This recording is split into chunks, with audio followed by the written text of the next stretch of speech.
Hello, hello, and welcome to Non Sequitur News for September 10th, 2024. It's Season 3, Episode 254. I am Mayor Watt, and the voice you hear, if you're listening to the podcast, and the visualizer and voice you hear, is that of the Sentient AI from the future. Good evening, ohmTown citizens. Welcome to Non Sequitur News. Today, we're going to be talking about patent for listening to serve ads. Thank ya, Ford. 1.7 million user credit card leak. Refunds due to genetic testing breach. Cheetos nightmare in Carlsbad Caverns. World's dumbest booby trap. Forced to pay for fuel. Food recalls 2024. Underwater data center. Not so fast. Shaking your movie makers, and playing Carmen Sandiego. Everything is powered by ohmTown.com. Go over and become a citizen. It's a lot of fun. You know, walking around ohmTown day in, day out, looking at articles, checking things out, submitting them for the show, perhaps, maybe. The heck? Hold on, I'm going to do this. I hear the buzz, and I know what it is, folks. But anyway, everything is brought to you by ohmTown.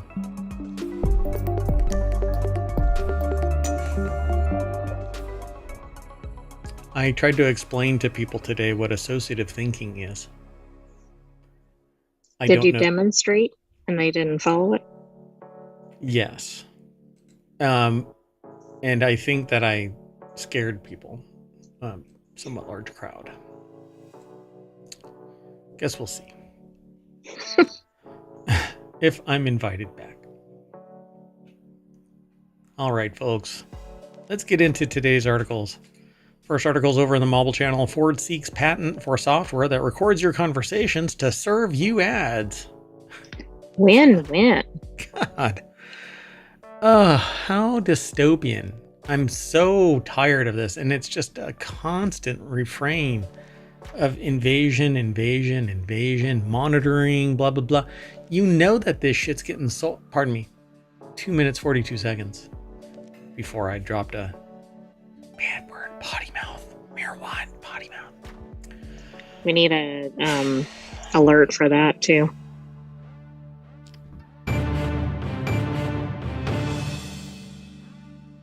No? Not that That'll one? work. Oh, it'll work? Okay. Wait, hold on. What is this one? I don't think that quite fits. That one's not it? What if I cuss?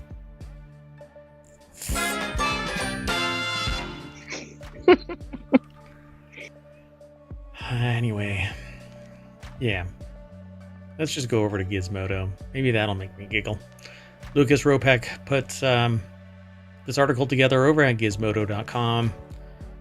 The deck statement says, would you want to drive a truck that it was constantly listening to you? And this is a perfect picture, you know, the looming Ford, always watching, always. Exactly. I think that was a good selection for this article. Yep, the big fat head monitoring you, always. Kiss my ass. Oh. It even looks like a face, right? You've got the eyes and the mouth there, and even the nose. I said a bad word. Hold on. That button might break. I'm going to have to order another Stream Deck.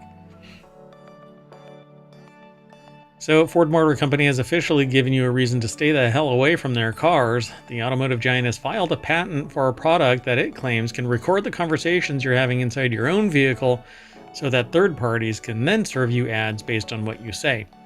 It's so horrifying and so invasive that you'd be forgiven for completely and totally giving up on that brand altogether. So, yes. I think I'm going to speak on behalf of the entire internet by saying Ford can kiss my ass. Wait.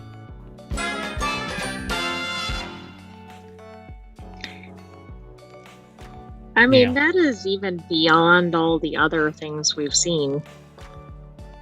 So we'll have to check out motor1.com because that's where it was originally reported. refers to in-vehicle advertisement presentation system in a patent that was submitted, and that system would use recordings of conversations that have transpired inside the vehicle's cabin to inform what kind of commercials it'll serve to the occupants.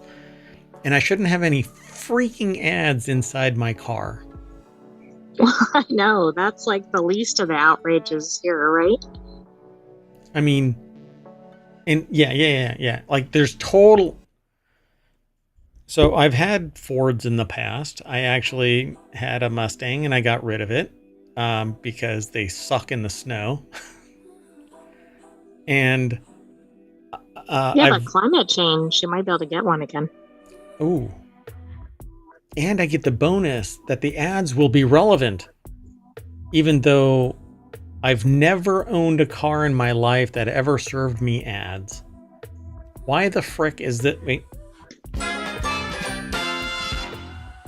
Why should this even be something allowed? Such systems and methods provide maximum opportunity for ad-based monetization, the dystopian application states.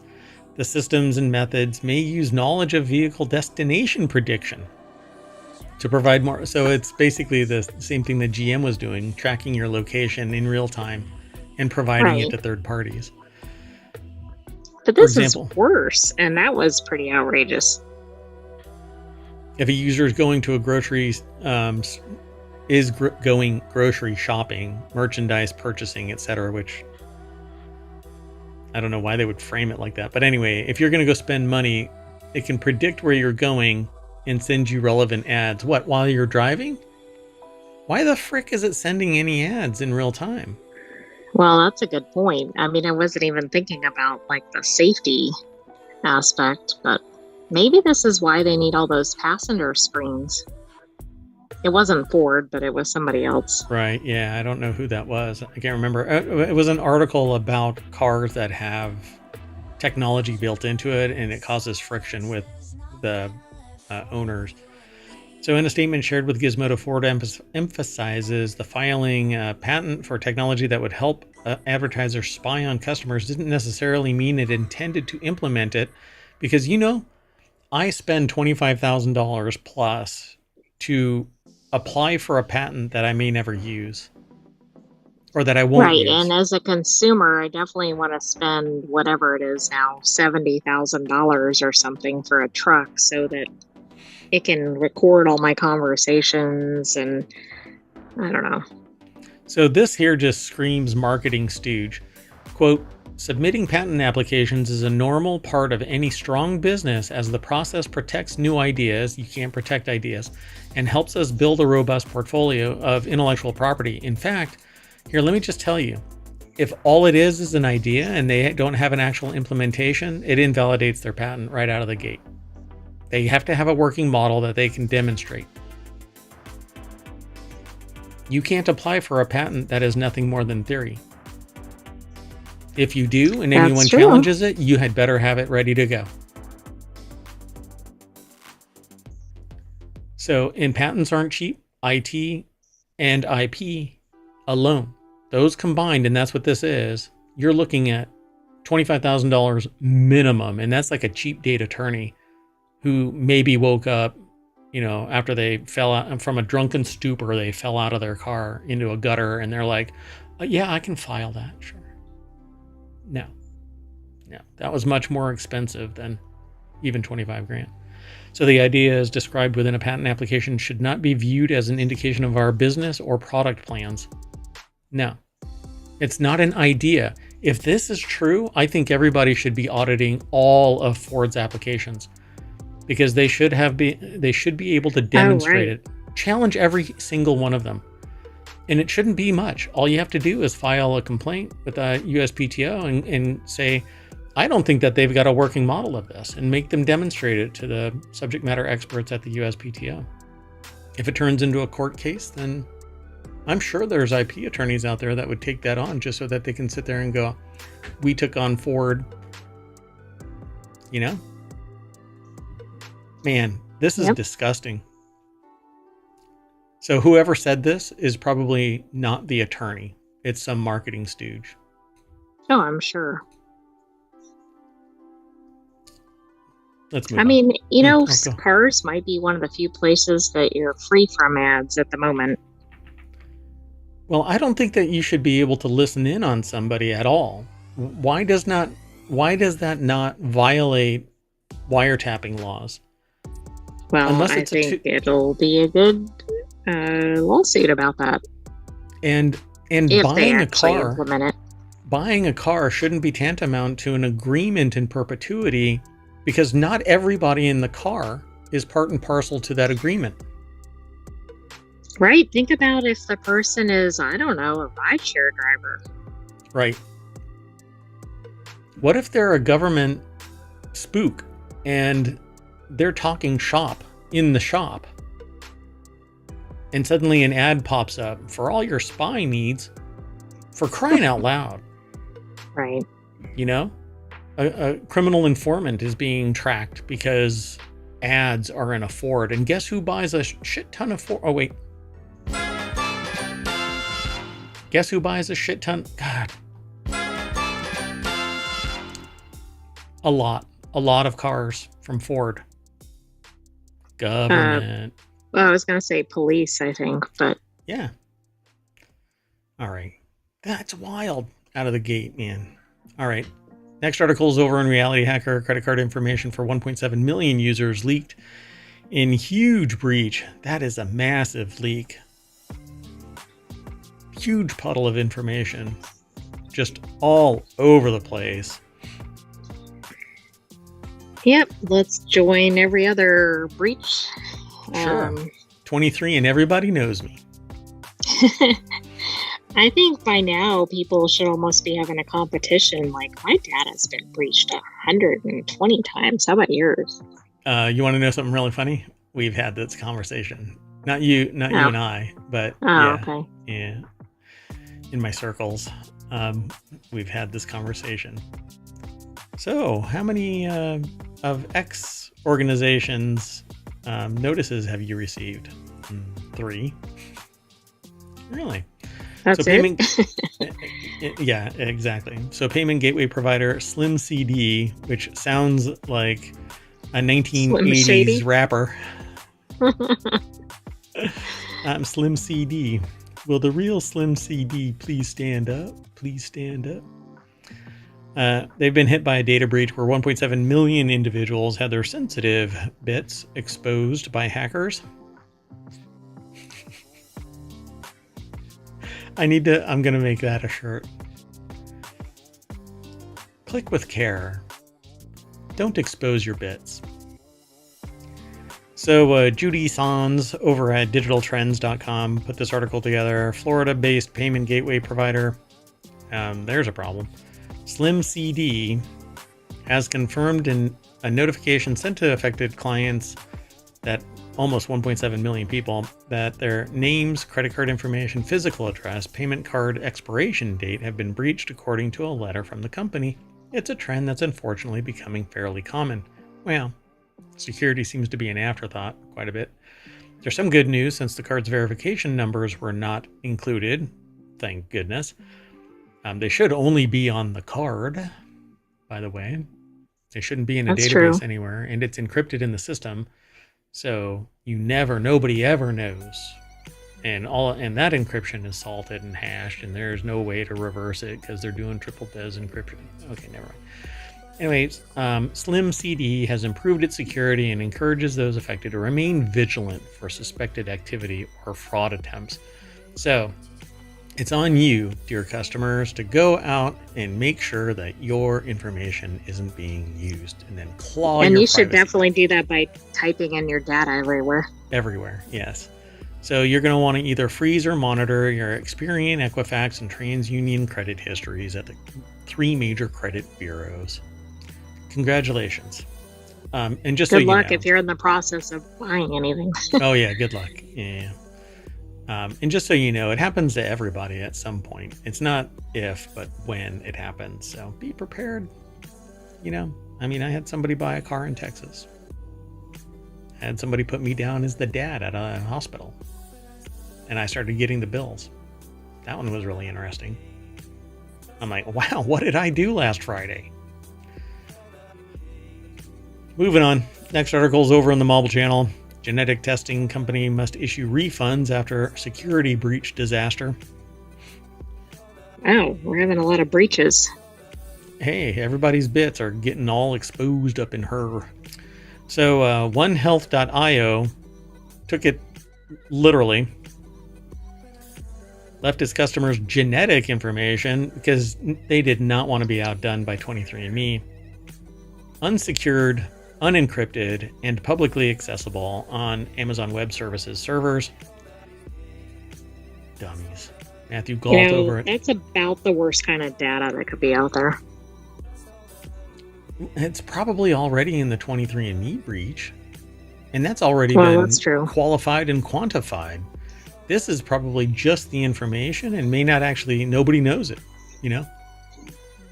Oh my God, it's a bunch of genetic information. But really, what was it? Let's find out. So it's the number one, health, the word health, and then .io. So IO is input output, by the way. So they input, and then everybody had the output. Just take it all. It almost seems like one of those names that it's like, I don't want to send my data there. Like, it almost seems like a phishing attempt or something. Just a little skeevy. Oh, by the way, so I did a demonstration today, and out of all of the people that I gave this out of all of the groups that I gave this demonstration to, only one person kind of anticipated, because of the way that I started off the discussion, and totally caught me as I was trying to do some social manipulation to extract PII from them. And they're like, no, just no. And they gave me bogus. They gave me bogus information, and I said, well, I knew right off the top that you had already read me. So, yeah, it's kind of interesting. So, when you suspect something is skeevy, you might want to, I don't know. The name does come across as kind of, I don't know. I don't know if I would trust it. Anyway, it was formerly known as Vitagene, which that in itself isn't really, what did they do? What kind of a name change is that? Yeah, I don't know. Somebody lost a bet. So it changed its name in 2020, and Vitagene sold DNA test kits and health reports. The pitch was that a customer could get a better idea of what their DNA said about possible health conditions, a la 23andMe, I suppose. In 2023, the FTC released a complaint against the company, alleging a slew of privacy violations. It was a slam dunk case. Vitagene's website claimed it offered rock-solid security and promised to handle a customer's data, and all they apparently did was change their name. Wow. So they went from Vitagene, they changed their name in 2020. But I don't get it, because it says in 2023 the FTC released a complaint. Oh, I guess from it as a time as Vitagene. Interesting. It promised to only share customer health data in limited circumstances, never store genetic samples alongside identifying information, and to destroy DNA samples after they were analyzed, and they didn't do any of that, according to the FTC. A third-party company dealt with analyzing the DNA samples, and onehealth.io had no provisions in place to make sure that the company destroyed the samples. Wow, this gives everybody confidence in putting their information out there. Yeah, all hat, no cattle, basically. They lied. Well, right. I mean, wouldn't you, if you had any concerns, wouldn't you say something like, how do you protect the data? And they'd say something, but I mean, unless you're in their IT systems or something, you're not going to necessarily know. Yeah, for sure.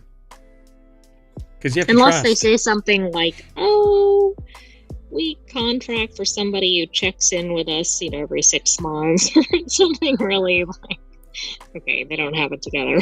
Yeah, really. Well, we send it to this guy named Joe in New Jersey, and he does something and then sends us back a Post-it note. You'd be like, okay, I'm not sending my data, but unless they told you something like that, I mean, kind of trust the businesses you're doing business with. You end up sounding like the guy from Only Murders in the Building. So companies that try to change the rules of the game by rewriting their privacy policy are on notice. Samuel Levine, director of FTC's Bureau of Consumer Protection, said in 2023 the FTC Act prohibits companies from unilaterally applying material privacy policy changes to previously collected data. Yeah, well, it's because we need privacy rules. We need the right to be forgotten. We need more monitoring of those who are using other people's data. Anyway, let's move on. Next article's over in the Model Channel. A bag of Cheetos created an ecological nightmare in Carlsbad Caverns, much like the gastrointestinal systems of people. Who knew a bag of Cheetos could do so much ecological harm? Again, if you've ever eaten a bag of Cheetos. Depends on the size of the bag of Cheetos. So a tourist's misplaced Cheetos bag apparently wreaked havoc inside Carlsbad Caverns National Park in New Mexico. According to a park ranger or park rangers, someone must have recently dropped their mid-hike snack off the Big Broom Trail while exploring the cave. Whether or not it was an intentional act of littering, the effect remains the same. Vampire bats seeking only to eat Cheetos have completely changed the ecosystem there. Correct. There is now a Bigfoot-like monster like Godzilla inside Carlsbad Caverns, and it's seeking brains and Cheetos. Anyway, to the owner of the snack. Saying? Ranger said in a news release on Facebook to the owner of the snack bag, I have a certain set of skills, ones that I have honed over many years. Whoa. If you come and get your Cheeto bag, no harm will come to you. But if you do leave that Cheeto bag in Carlsbad Caverns, I will pursue you. I will find you. And I will make you pay.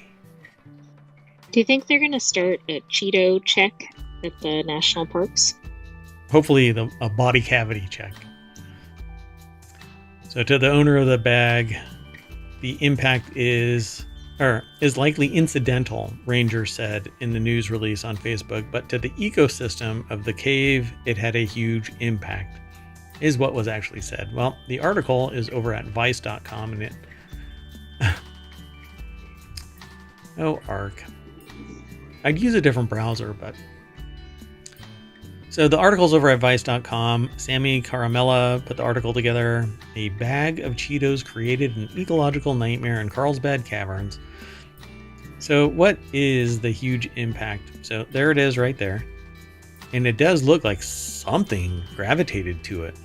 Isn't that weird? Oh, wow. Yeah, that is strange. What in the hell happened there? This is some really there's a weird... temporary food web. So that's what happened, huh? The processed corn, softened by the humidity of the cave, formed the perfect environment to host microbial life and fungi, the post continued. Cave crickets, mites, spiders, and flies soon organized into a temporary food web, dispersing the nutrients to the surrounding cave and formations. Mold spread higher up the nearby surfaces. Fruit die and stink? What? Yes. The molds climbed up the sides, fruit, then die, then stink, and the cycle continues. If left unnoticed, the issue could have grown out of control. Thankfully, however, rangers spotted the bag and were able to remediate the problem. However, this was no small feat.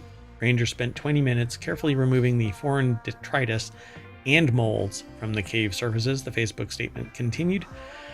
Some members of this fleeting ecosystem are cave dwellers, but many of the microbial life and molds are not.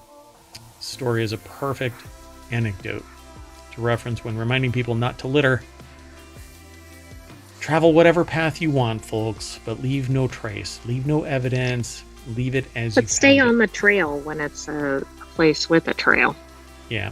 I mean, it's rather inconsiderate, and in something that is is basically a controlled, limited environment, right? So it doesn't get all of this type of energy infusion, and that's what can cause it to explode. Now, I'm really curious, like when this took place, like how long it had been there. Right. Did that happen like in a day or something, which Yeah. is even more alarming? But I mean, even if it was outdoors or something in a park, think about the harm to animals that ingest something. But Yeah. this was probably a perfect storm because of the location. I hope they did the following. There is a code embedded on each bag that's printed, and I hope that they went to the manufacturer and found out when it was purchased, because then you know a timeline of when it was dropped to some degree. You know Right. when it was That's true. discovered, but the time frame before, you know, they bought it, they put it in their bag, they went into Carlsbad Caverns, they dropped it. So sometime after its manufacture and before the day you found it, potentially that entire timeline, it's been sitting in there, and you can have the ability to know. So I'm really Right. curious. I might have to send an email. Okay, let's keep going. The next article's over in the Marble channel. Virginia man accidentally invents world's dumbest booby trap. I'm just going to jump straight on over to vice.com. Do not store your guns in the oven. Oh my God. Louis Prada over at... Is that a real advisory? What a dumbass. Oh. So, firefighters and cops in Chesterfield, Virginia were probably relieved to discover that the 5 gunshots that were called over to investigate were not fired by a human being. Well, that person should have their gun taken away. The incident led the authorities to issue a blanket warning to anybody who might hear it, even though, you know, do not store your guns in the oven.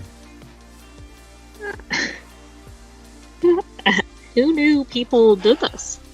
Well, here in the States, we have don't place bag overhead printed on That's plastic true. bags because some dumbass.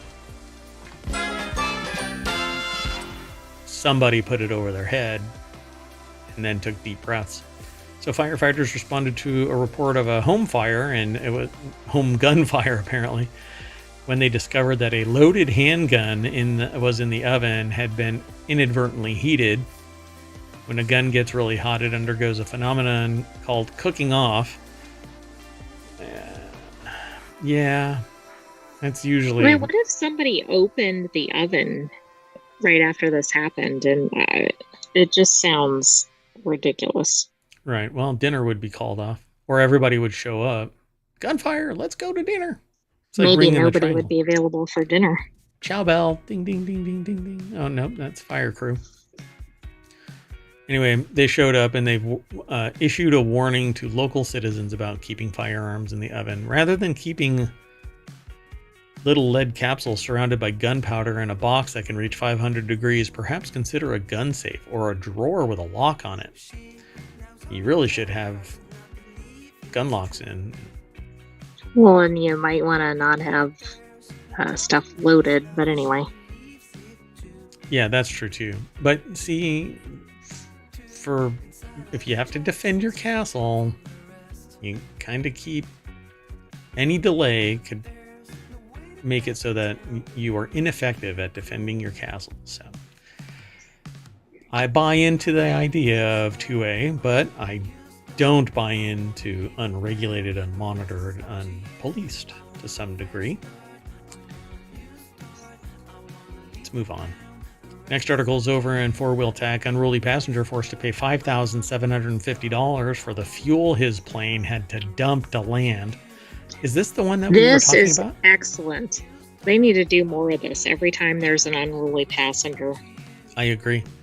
An Australian court ordered an unruly passenger to cover the cost of a jet fuel dump so that his flight could be diverted on Monday. The 33-year-old man will pay $5,750 for the fuel, along with $5,980 for his actions. Wow. Just doubled the fine. So close to $12,000 because he was a dumbass. Oh, doggone it. Well, think about all of it. Wait. Sorry. Just, yeah, go ahead. Think about all the expense to the airline and the passengers and the pilots. And they couldn't even hold their whatever for 4 hours in September of 2023 from Perth, Western Australia to Sydney. Ryan Eric King, on a cross-country flight, diverted back to its departure airport and dumped its fuel to land safely. Goodness. So, they don't say the name, I guess. They protect their identity. What the passenger did to get the cross-country flight turned around was unclear. Still, he was arrested and charged with disorderly behavior and failure to comply with safety instructions when the plane landed back in Perth. The man pleaded guilty to both charges. And then they throw this one in here at the very end. I love these little like information dumps at the end of an article because they just say something. In May, a passenger ran naked down the aisle of a Virgin Australia flight towards the cockpit, USA Today reported, and the flight was diverted back to its Perth departure airport. Did they get fined? I hope so. Might be grounds for disparate treatment to toss the finding, right? Okay, let's move on. Next article is over a different law, by the way, like different legal system altogether. So the next article is over in non-sequitur news. Food recalls affect millions of Americans in 2024. Trust in federal authorities, agencies to keep the food supply chain safe is also dwindling, new polling has found. Yeah, it might be because people are talking about it, and food safety has always slid under the radar to the general public, and, well, us talking about it on the regular is... Right. I mean, you get all your food safety recall information at ohmTown. Or a lot of it. Not all of it. We don't feature every recall, or we'd never be able to feature any other articles. Yeah, it would just be food safety... supply chain, right? Food and product safety or whatever. Yep, exactly. So the article is over in newsweek.com, put together by Alice Hyam, or Higham. I'm not sure how they pronounce their last. It's probably Hyam, right there. I don't think it's Higham. It's not Higham. I don't know. Anyway, so polling conducted by Gallup between July 1st and July 21st found that 37% of Americans reported discarding or returning food in the past year due to the product recall or food safety advisory. Just over half of the 1,010 respondents, 53%, said that they've avoided buying specific brands or types of food because of a recall or advisory, while 26% expressed concern that they may have consumed contaminated food. Pretty wild. There's a bunch more information in this article. Lots of numbers. Confidence in food safety has dropped by 23 points over the last roughly 20 years. That's pretty wild because you're never at 100%. Like people, the entire nation is not sitting there going, I am confident in food safety. No, but before 2006, 80% of Americans thought everything was okay. So yeah, it's down to 60. That's insane. Well, not even 60, it's 57. Wow. I'm not astonished. And the way that information is transferred, everybody finds out about everything everywhere. But the obverse of this is, well, just don't find out. Right? Right, but, don't stay safe either. Right, yeah. You might just drop dead and not worry about it, I don't know. Isn't it like the cat ignorance fallacy or something like that, where you just sit there and go, well, if I didn't look, if you can't see, I can't see you, you can't see me. Meanwhile, right, if they hide behind something, but their tail's sticking out, well, right. Nope, they're... No, hey, if we stop testing for COVID, it all goes away. And then one day, poof, it's a miracle. Everybody's healthy again. Oh, yeah, we're having a resurgence. Yeah, tell me about it. So confidence among independents has also fallen 63% in 2019 to 52% now. But they're getting into the politics of things, and I think that that's just BS. So let's move on. The next article is over in Reality Hacker, an underwater data center in San Francisco Bay. Regulators say, go fish. So, that's a high earthquake activity area, isn't it? yeah, but the water will buffet all of that shaking, and it'll just... thought I heard something in the studio. That was weird. So what will happen is they'll put those little swim buoys on the data center, and it'll just float right in the middle, like a BCD, a buoyancy control device, just a really big one. They'll wrap it around the building, and it'll just float like an amoeba. That's the A, Amoeba Web Services, like Amazon Web Services, but it's Amoeba. Okay. It'll be called, oh no, Amoeba Wet Services, because it's underwater. That's true. Because there's a lot of amoeba running around in the ocean. We'll spitball this. So a Y Combinator-backed startup, Network Ocean. Wow, did I just get hit by dyslexia? I straight up just said Ocean Network in my head. Network Ocean plans to sink GPUs into San Francisco Bay. Multiple California and GPUs, for those not hip with the tech lingo, are graphics processing units. Hopefully, I don't know. Maybe this is some, context relevant term. Anyway, multiple California regulators Wired spoke with hadn't heard about the test and raised concerns about its potential environmental impact. So the article... I wonder if the whales will put up with it.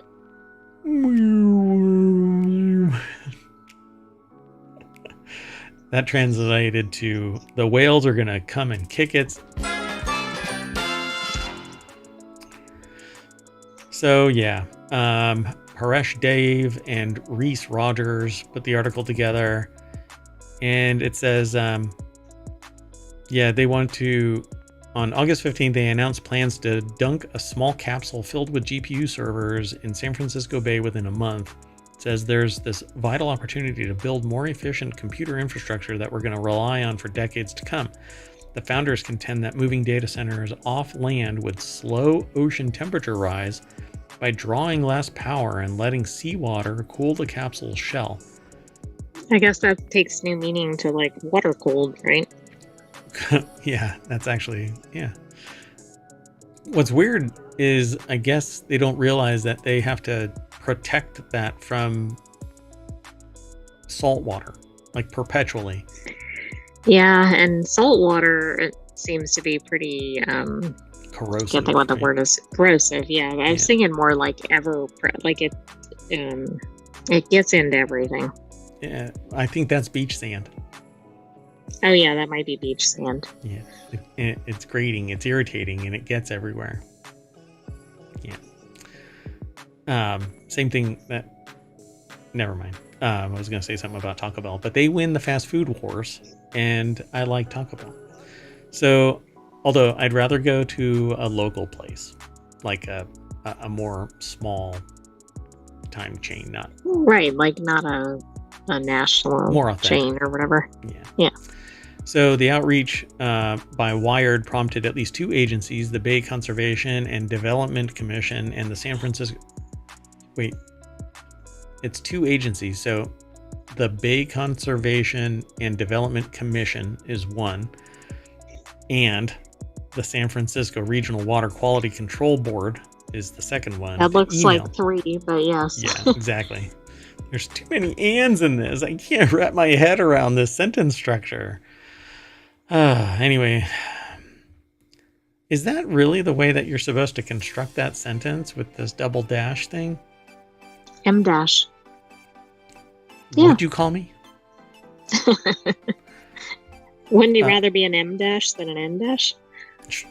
Wait, is there an N dash? Yeah. Oh God, never Single mind. one. Oh, the single one is an N dash, and an M dash is two. Okay. And this is why I have a sentient AI audit all of my work. Big giant nope. So anyway, they emailed Ocean Network that testing without permits could run afoul of laws. Could.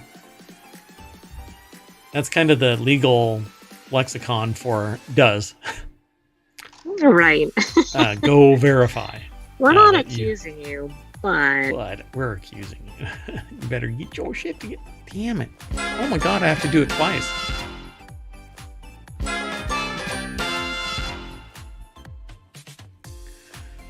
Anyway, the nascent technology has already been in hot water in California. Get it. In 2016, the state's Coastal Commission issued a previously unreported notice to Microsoft saying that the tech giant had violated the law the year before by plunging an unpermitted server vessel into San Luis Obispo's Bay, about 250 miles south of San Francisco. The months-long test, part of what was known as Project Natick, had ended without apparent environmental harm by the time the agency learned of it, so officials decided not to fine Microsoft, according to a notice seen by Wired. The problem, though, just because it didn't, they're basically asking for forgiveness, not permission. And by then, you could do irreversible damage like a Cheeto bag at the bottom of Carlsbad Cavern. I was just going to compare it to that. I should probably open the door and not charge in, right? It's good.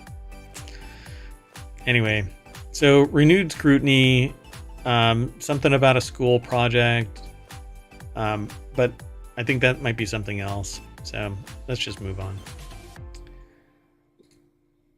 The next article, the penultimate article, dun dun dun dun dun.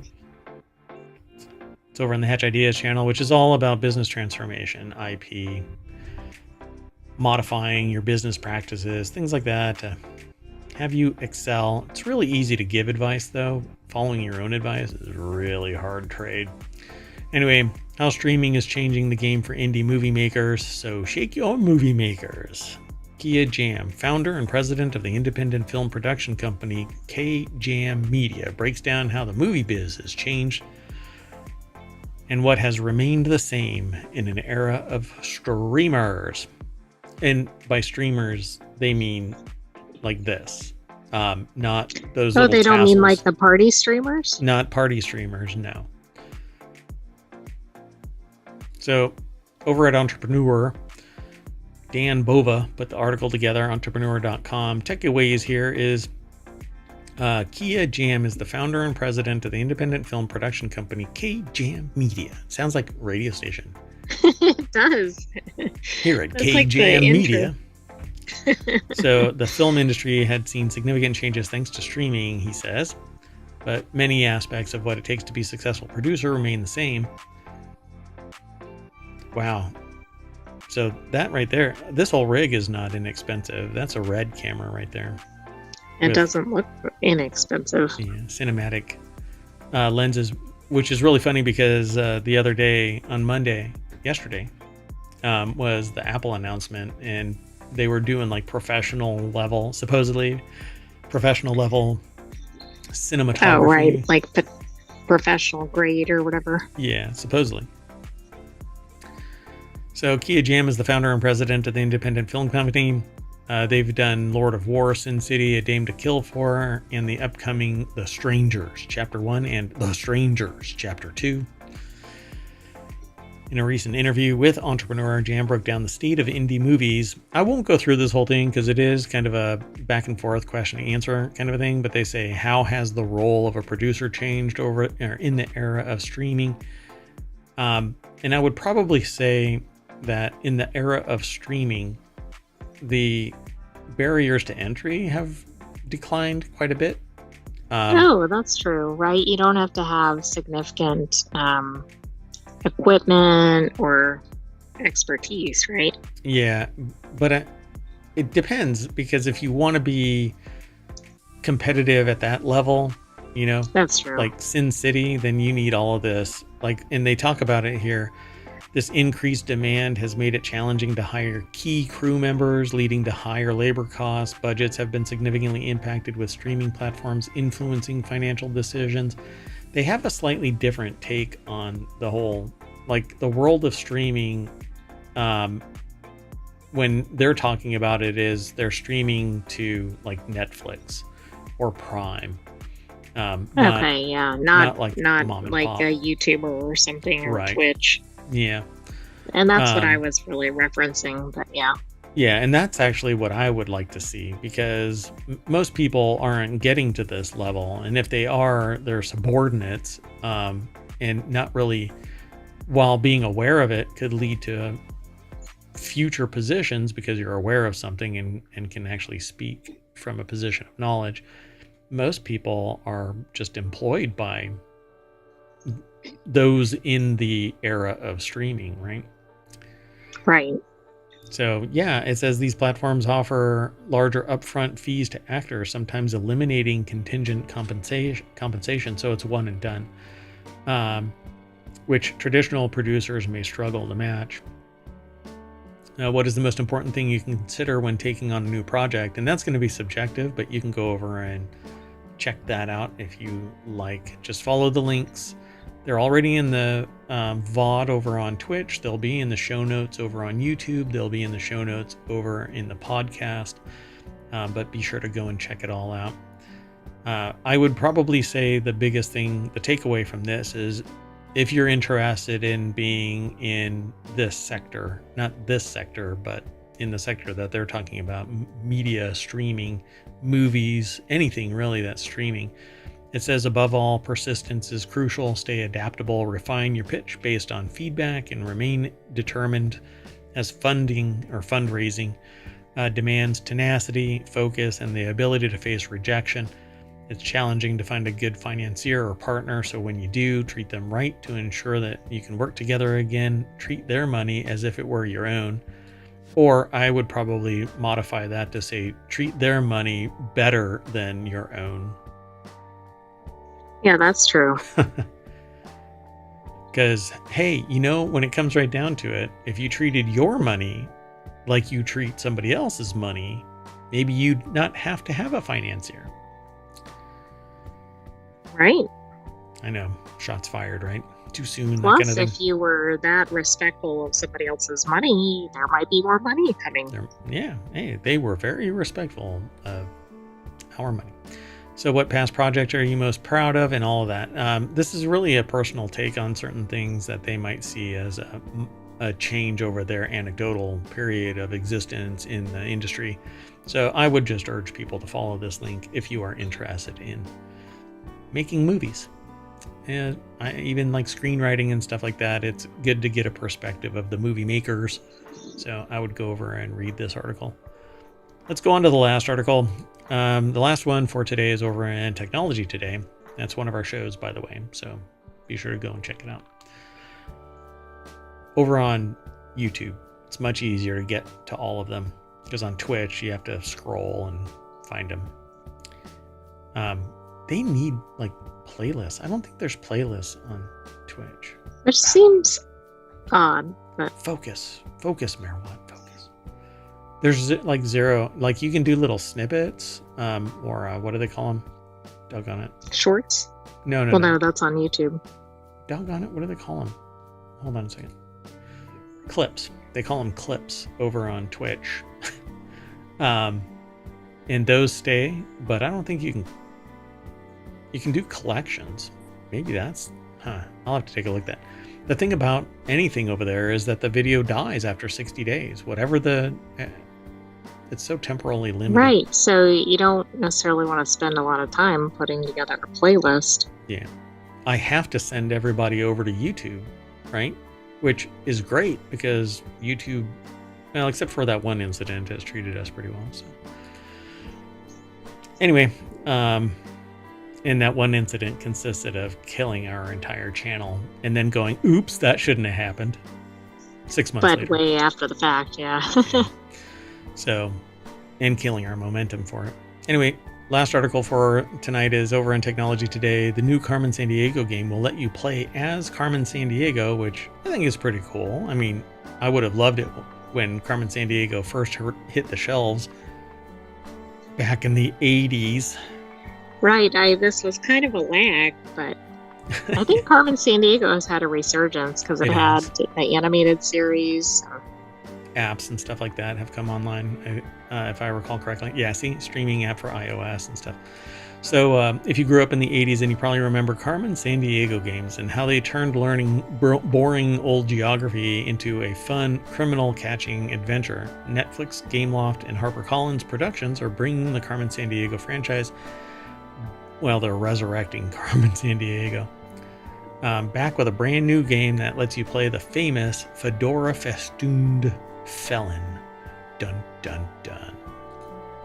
So the article is over at Engadget.com. Danny Gallagher is the author, and the deck statement says, much like the recent animated series, which is what the Sentient AI from the future mentioned just now, Carmen is no longer the villain. Nope. Which is interesting. It's a new take. I mean, that's the whole premise, but okay. So Netflix Games announced that today that Carmen Sandiego, today? The last 24 hours. That Carmen Sandiego will be released sometime in the first quarter of 2025, starting on the Netflix mobile streaming app for iOS and Android. The game will also be released on Switch, PlayStation, Xbox, and for PC on Steam sometime later. Carmen Sandiego will be free for Netflix subscribers to play without any in-game purchases or online play. What? Without any in-game purchases or online play? So, wait, it'll be local in-app? Is that what that's implying? Okay. So it's not like a streaming thing. Okay. So the new Carmen Sandiego puzzle adventure game is based on the 2019 interactive Netflix cartoon series with Jane the Virgin star Gina Rodriguez voicing the titular thief. I got to say titular. Every time. Netflix, Gameloft, HarperCollins will send players on an adventure across the world as Carmen Sandiego through a series of puzzle, clue gathering, flying, and stealth missions. Yay. There's a little bit more over here, but you can go and check it all out. There's a video from Gameloft about Carmen Sandiego. I believe that it's literally just called, the game is going to be called Carmen Sandiego. But you can... I mean, it makes sense for brand recognition. Yeah, you can follow the link through ohmTown. So pretty cool. It'll be the last one in the show notes. So go and check it out. Might be able to get it done tonight. I don't know. Mayor Watt has some mayoral duties to attend to. But that's okay. So that's it. I'm going to do some where in the world is Mayor Watt? And oh look, they're right there at the front page. ohmTown.com. How did that happen? It's funny how that happens. You actually beat me to it. I was going to say, how did that happen? But so that's it, folks. I am Mayor Watt, and that visualizer and the Sentient AI's voice is what you hear. Good night, ohmTown citizens. Thanks for joining us for Non Sequitur News. And if I keep talking, Mayor Watt cannot catch me. Oh, I could have gotten it. I know. See you in a little bit.